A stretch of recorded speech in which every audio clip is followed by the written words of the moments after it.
Hi, everybody. Now, I don't know if you realize this, but May is Better Hearing and Speech Month. And so we are highlighting this topic for the rest of this month. And I shared this statistic last week, but I had someone approach me and they were like, I was fascinated by this information. So I'm going to share it again with you. Did you know that 1 out of 12 children ages 3 to 17 have some sort of disorder related to voice, speech, language, or swallowing? And a communication disorder includes a child's voice that's either too weak, too hoarse, too strained, how a child is speaking, maybe even problems with making speech sounds or stuttering problems, or even problems with how a child learns or understands words or sentences. And a swallowing disorder means that the child's having trouble swallowing foods or liquids for an extended period of time. And so these challenges can also even include how a child is breathing or eating or even sleeping at night. And only a little over half of those children actually received treatment in the last 12 months. And this is one of the reasons we want to bring this topic to the forefront and help you begin to recognize these things before this time frame. Because as you're going to come to see today, early intervention is key. So what comes to mind when you think about those statistics? Tell me what you're thinking about with that. And today we are joined by a special guest, Kerry Maguire Mazzola. She is an integrative speech-language pathologist. She's a nutrition health coach, an entrepreneur, and a super mom to 3 kids 5 and under. Yes. And Kerry's going to share some golden nuggets to really set your family up for success today. So if you're watching on the replay or the recording, thanks for watching. You guys, make sure you leave some comments. I will be back to answer your questions and share some hearts and some love with us. It helps to kind of connect as a community. So now if you're joining us on Instagram, welcome to you, but you are in the cheap seats today. So because you're not going to be able to see our interview with Kerry today and grab all the goodness that she's sharing. So come join us over on Facebook on our 3 Life Essentials page, and you can get all the goodness there. Okay, you guys? All right, see you over there. Okay. So before I bring Kerry on, today we are going to be free from junk. We're going to be free from not having the answers. We're going to be free from frustrations. We're going to be free to make some changes. We're going to be free to make some simple shifts, free to relax. Yes. Free to talk, free to eat well, and free. This is Free Friday. So now I have a gift for you. For those of you who would like access to a full written guide from today's Free Friday, just give me the word talk below and I'll make sure you get them. Plus Kerry's free tools just for you around mealtime. So before I bring Kerry on, tell me, what are some questions that you have for Kerry around this topic of your little ones talking or lack of, and meal times? Share them below and we're going to be back to answer them. Now, go ahead and sprinkle this among your people. Don't keep this information to yourself. Today, I actually have a bonus gift for you, for those of you who choose to do that. So when you give me the word talk below, you're going to get an opportunity to sprinkle this video around. And when you do, you're going to unlock a special gift, and that's Kerry's top 5 tips for picky eaters. Now, if you're new to joining us today, my name is Amy Miller. I'm a wellness advocate and a business coach.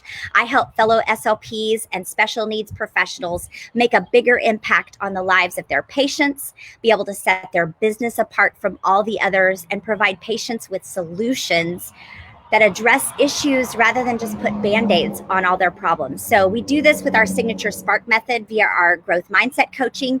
And this is Free Friday. This is our weekly series on Fridays to experience life more fully, more abundantly, and bonus if we can do that naturally, right?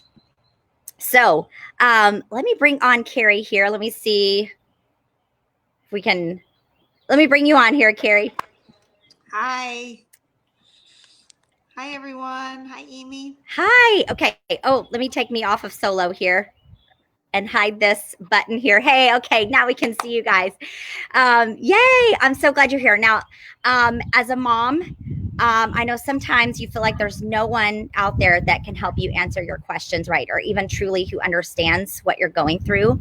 And Kerry shared with me that when she started feeling like her own kids were having issues that weren't going away, she didn't know where to turn. And so she went back to school to learn how to help them. And now she's passionate about sharing her simple 3 R's process that she gives to other moms, simple ways to help your kids heal, to communicate, and grow into happy, healthy kids. And isn't that really what we all want? I mean, raise your hand, mamas, if you want healthy, happy kids. You're all raising your hands right now. Now, Kerry, you may not realize this. Uh-oh, we lost Kerry.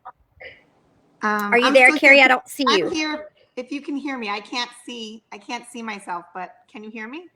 I can hear you, but we lost your video. Let's see.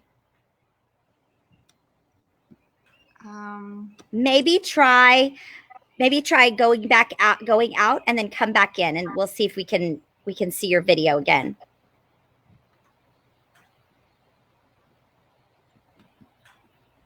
So while Kerry's doing that, I'm going to share with you guys, we love to learn out loud here on Free Friday. So when we learn out loud on the broadcast, we like to use the hashtag Free Friday and explain whatever it is that's freeing your mind or your aha moment, whatever that is. So throughout the live today, even if you're watching on the replay, anytime you hear something that's really valuable to you or a new idea or nugget that you want to hold on to, just type in the hashtag Free Friday and then share that tip that you're going to implement in your life, because I guarantee you it's going to encourage someone else and it will help you stay accountable to taking that into action.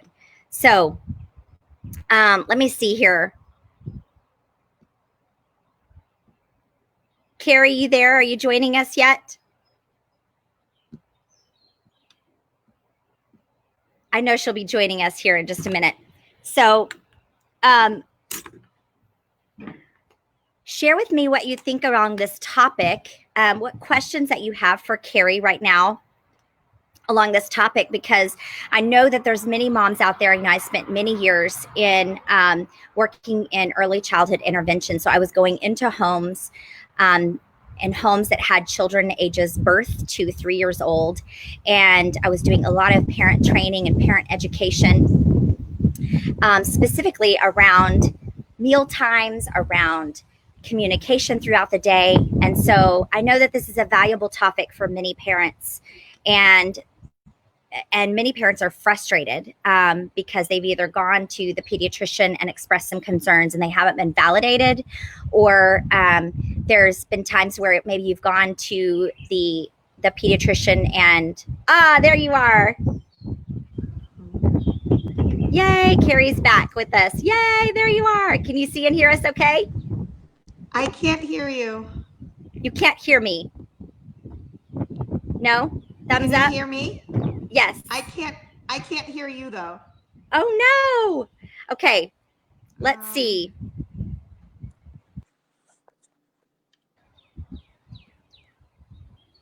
Do you have connection with your volume and everything?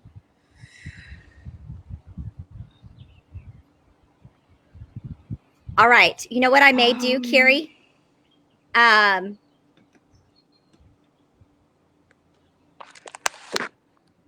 Okay, Jim says I can hear you both. So let's see. Let me maybe try.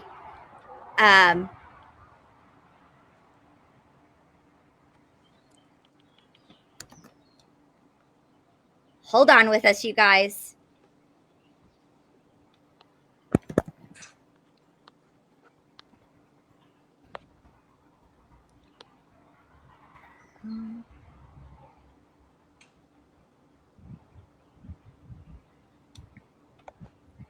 Okay, can you hear okay? Can you hear Kerry?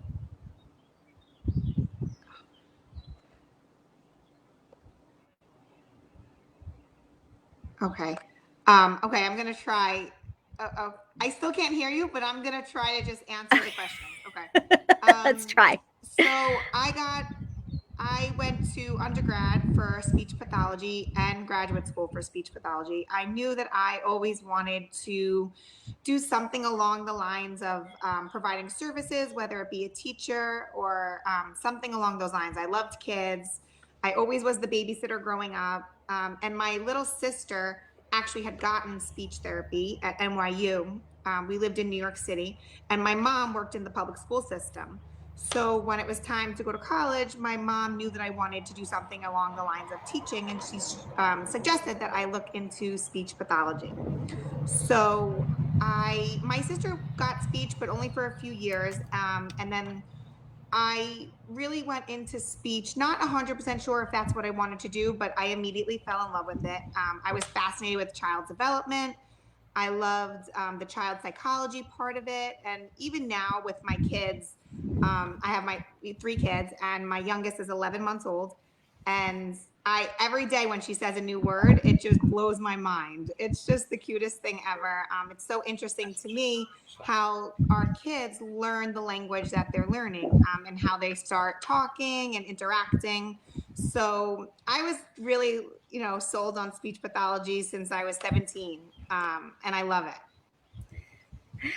I love that. Everybody has a unique story about how they're joining the field of speech language pathology. So tell me, I noticed on your website you mentioned that you are recovering my own kids' health through diet and lifestyle choices. Tell me about what that means and how that's impacted who you are and what you do today. Okay. So my oldest is 5, turning 6. And when I first had him, he was doing great. He was born. First couple weeks were, magical bubble. But then he started having some reflux, and he was crying and screaming and projectile vomiting. And we went to the pediatrician, and they kind of didn't really even act like it was a big problem. And they just kind of threw a script at us and said, "Oh, it sounds like reflux or colic, I think they called it. And why don't you just give him this, and that should make it go away." But I was really like, why is this happening? Why is my little tiny baby screaming in pain? And they kind of, like I said, just kind of called him colic. Oh, he's colicky. And I said, what does that mean? And that was really it. They just said he's colicky. So I looked into colic and what that really meant, and a lot of it was what I came up with was reflux and constipation. So he was having digestive issues and reflux. So I went back to the pediatrician and I said, well, I think he's having reflux and constipation from what I read. What can I do about it? And they said, you can give him this prescription. And I said, well, what else can I do about it? Why? I'm like a big why person. I need to kind of know why. And so they kind of let it go. They said, give them the prescription, come back in 2 weeks. So I went home and I researched diet, and I realized that if I changed my diet, if I went gluten-free and dairy-free, that it was likely that his reflux and constipation would get better. So we tried it, and I read that I had to give it 4 weeks, for everything to really clear the system. And lo and behold, I ended up cutting out gluten, dairy, and corn. And he was perfect. He was happy. He was sleeping. He was eating. He was cooing and, starting to coo and goo. And he was just happy. He was not irritable. He was sleeping, 3 hours at a time, the way he should have been. And I was like, this is amazing. Now I know what happened. So fast forward, this kind of around a year old, he started getting rashes, and these like mystery rashes, they called them. And again, they said, just put these steroid creams on him. And I said, but why? Why is he getting these rashes? I'm not eating any different. I nursed him for a year, but now he was eating his own food and I had stopped nursing. And I said, he's still, gluten-free and dairy-free. What do you think is happening? Why? And they just said, again, put this steroid cream on it. Don't worry about it. But as a mom, you worry, right? So I wanted to know why. So I did more research and I started switching out our household items. I started using more natural cleaners. I changed our laundry detergent. I changed a bunch of things in our home, and his rashes started to go away. So, now I'm kind of hooked because I'm like, okay, this is going to be like our new lifestyle. And I would rather make some changes, make some tweaks, nothing crazy. And I replace them one at a time. I would never suggest to people to just throw out your whole house. But the way I did it was, as I would run out of things, I would replace it with a healthier, less toxic option. I started to read ingredients more, and I just started to get educated.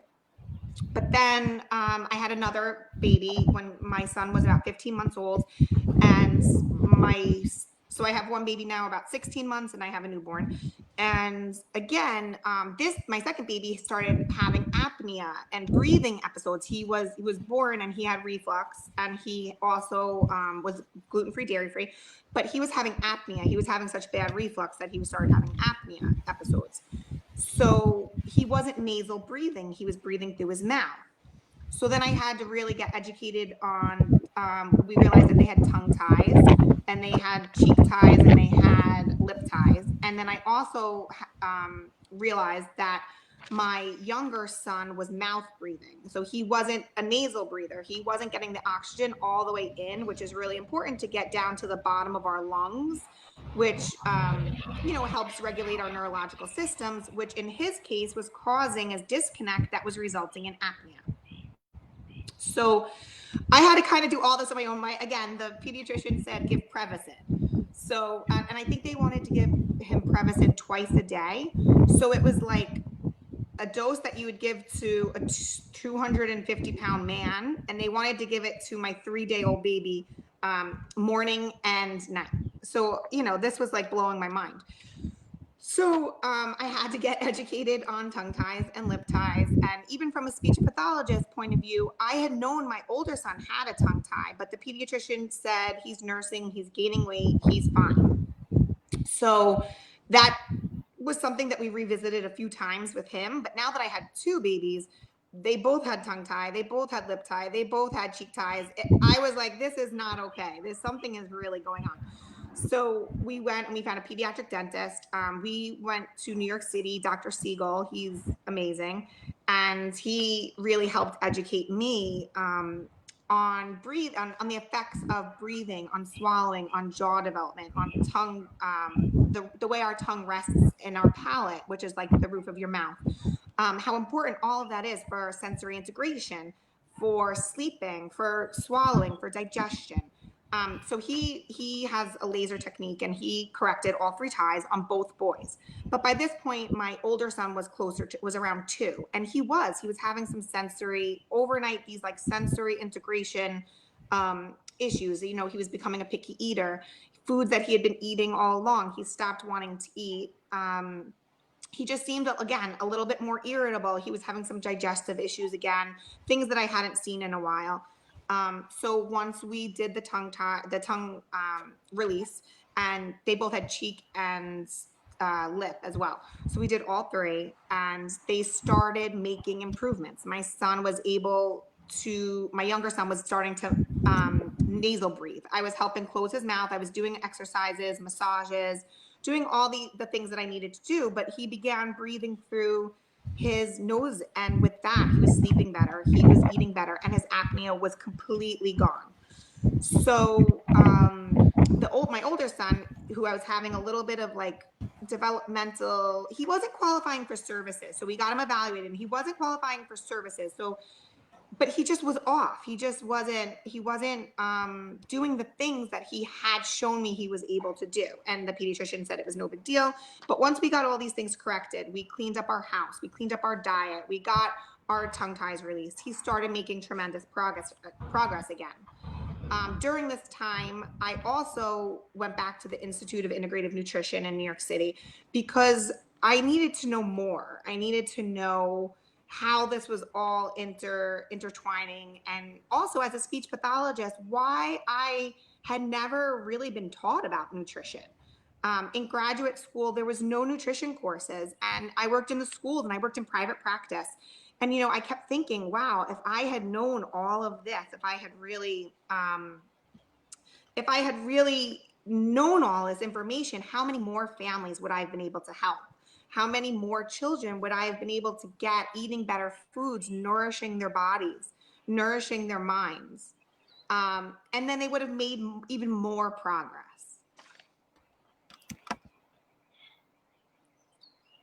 Yeah, I love you. Thank you so much for sharing some pieces of your story and yourself, Kerry, because I feel like so many resonate with your story. I know I do.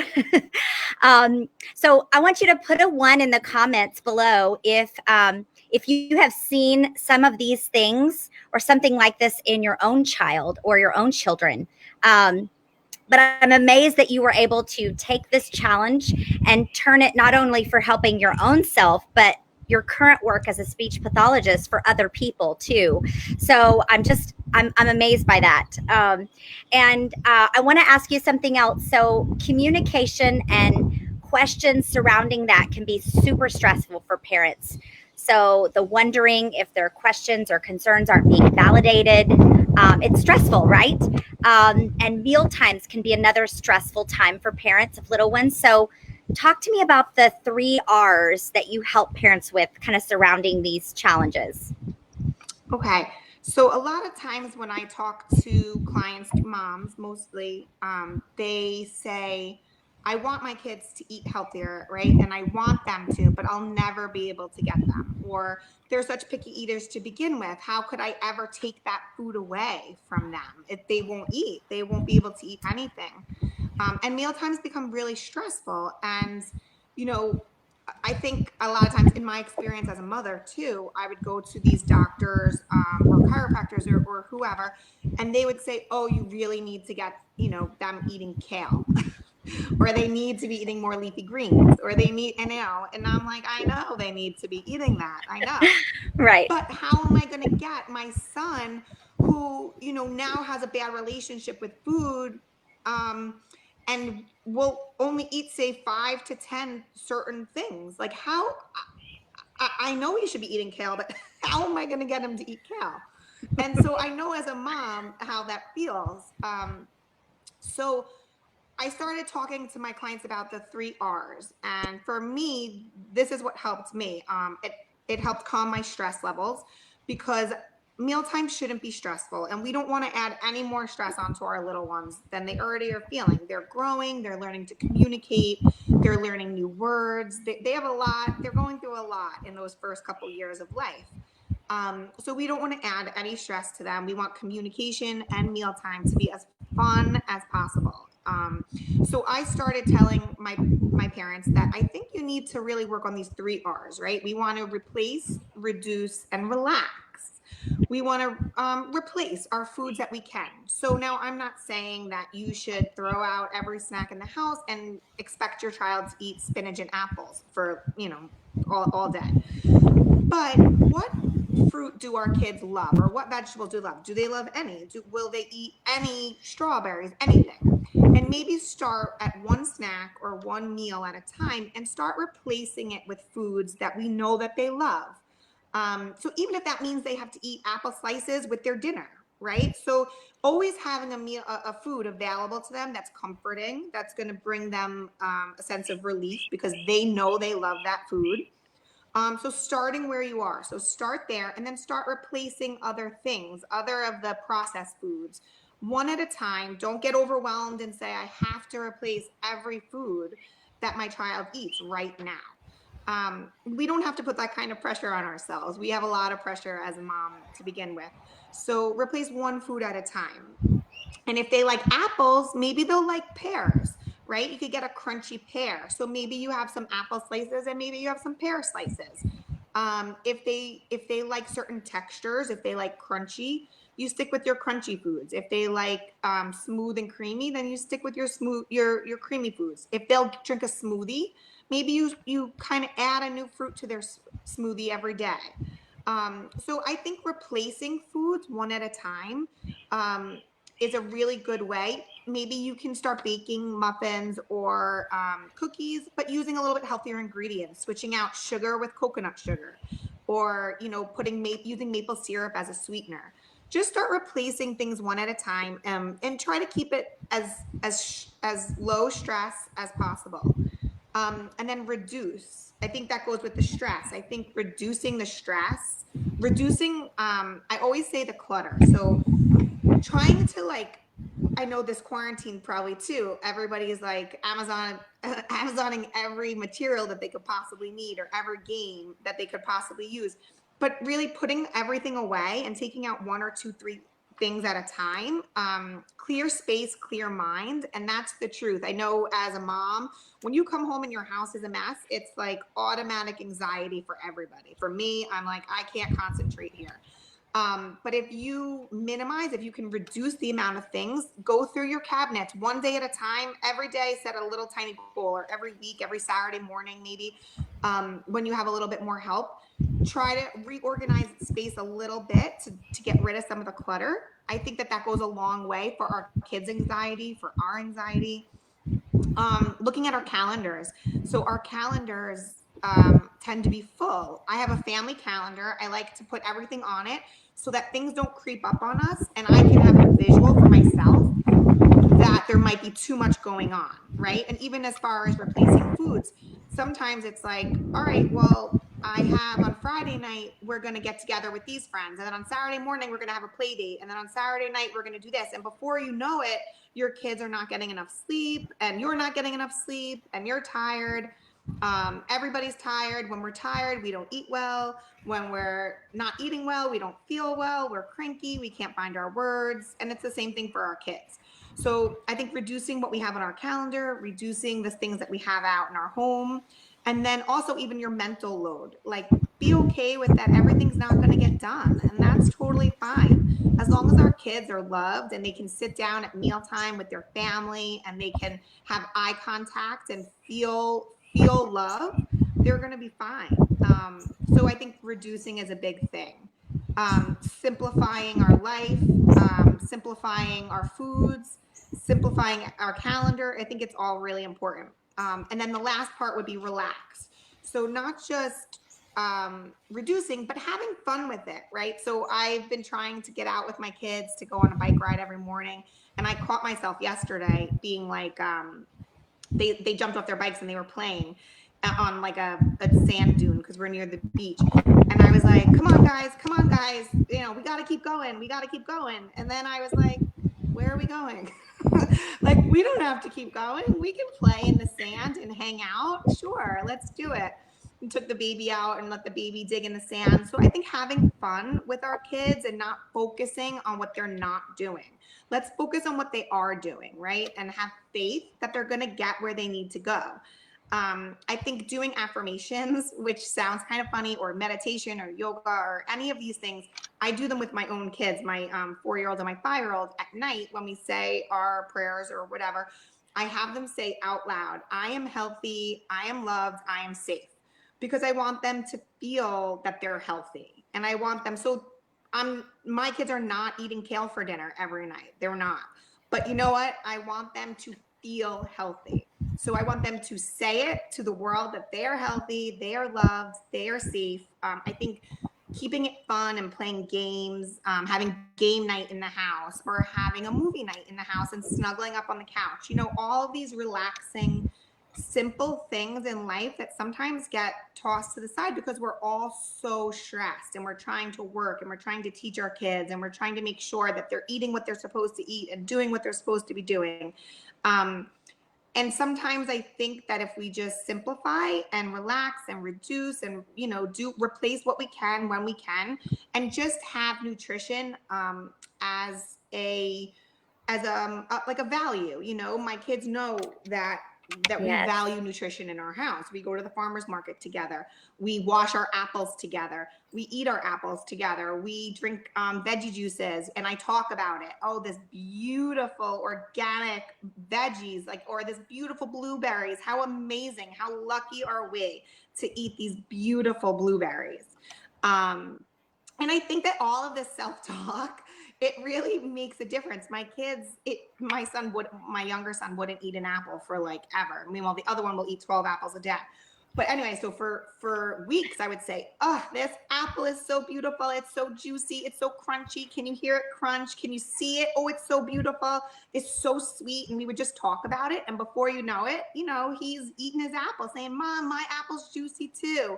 And it didn't happen overnight, but it happened. We did it every day. We talked about food in front of him every day, and little by little he's trying new foods, and he's eating, more nutritiously.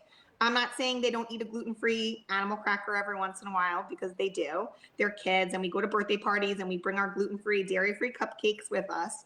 And again, my kids had rashes and other, dietary reactions to other food, which is why we try to stick to gluten-free, dairy-free. But in general, I think keeping it as less processed as possible, and really nourishing our kids' bodies and minds. I think it all is interconnected with communication. The healthier they are, the more happy they are, the more well-rested they are, the better they feel, and the more easily they learn, and the more easily they communicate. Yes, yes. I just love all of this. Nancy, you said talk. Yes, that's what you need to give if you want to grab the show notes and Kerry's free mealtime tools for parents and some more tools too.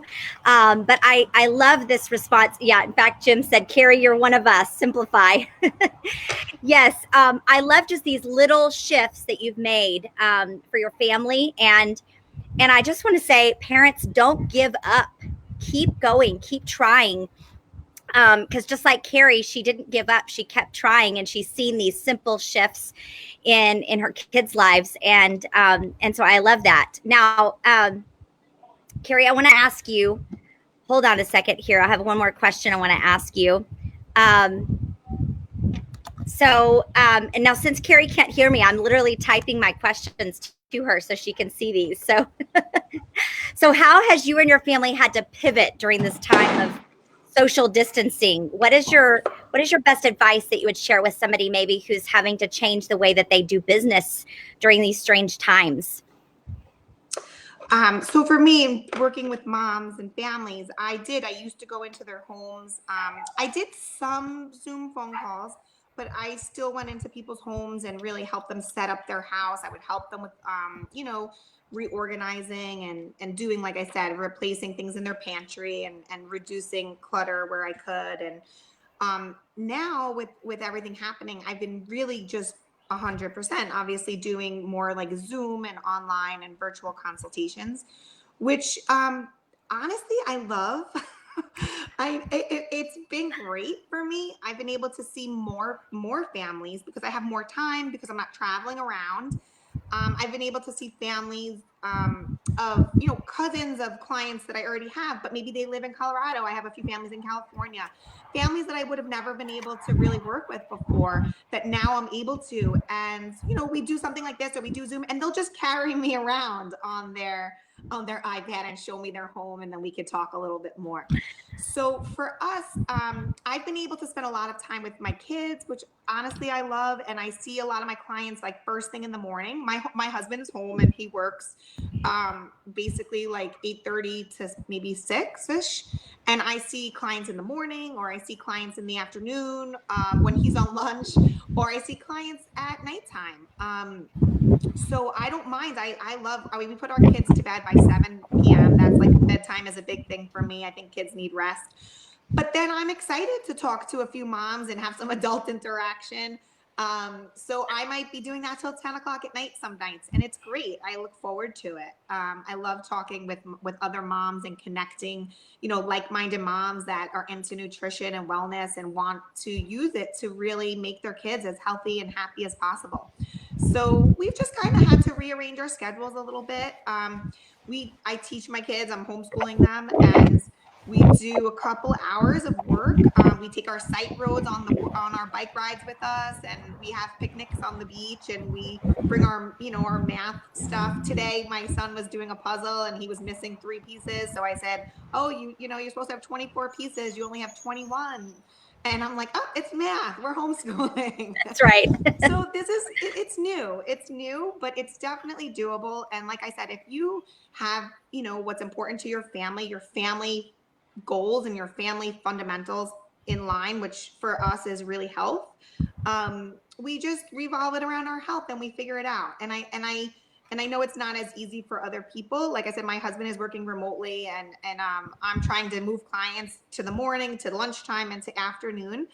But I am finding it really, if you can get past that it's different and the change, it's really exciting to kind of to venture into new territory, to service more families, to have a bigger reach. I actually just started, I uploaded a course I was telling you about. I uploaded a course for 0 to 3 and then also 3 to 5. So I want to try to help that bring access to even more people, and I think this quarantine has really motivated me to do that. I've been doing speech for 15 plus years. And I think by doing 0 to 3 and having like a little mini course, it's really helpful for moms to have that in their pocket that they can keep revisiting to. And then, like I said, with my 4 and 5-year-olds, we've been doing a lot of reading and learning to read on the go. And throughout our daily routines, doing rhyming games as we're riding bikes or in the kitchen, talking about vocabulary and definitions and all kinds of things. So I uploaded that into kind of like a mini course too, to help moms know what to do to make sure their kids are ready for what's to come, whether they go back to school in September or whatever, to make sure that their kids have everything that they need and they're prepared for when they go back.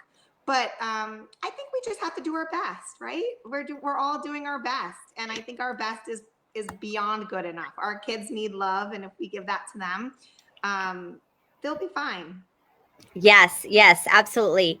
I love your positive mindset, Kerry. And so tell me, how can viewers find you if they want to connect with you about your new online courses? How can they get connected with you in that way? So I am on Facebook. My name is Kerry Maguire Mazzola, and I have a page that is Integrative Speech and Wellness with Kerry.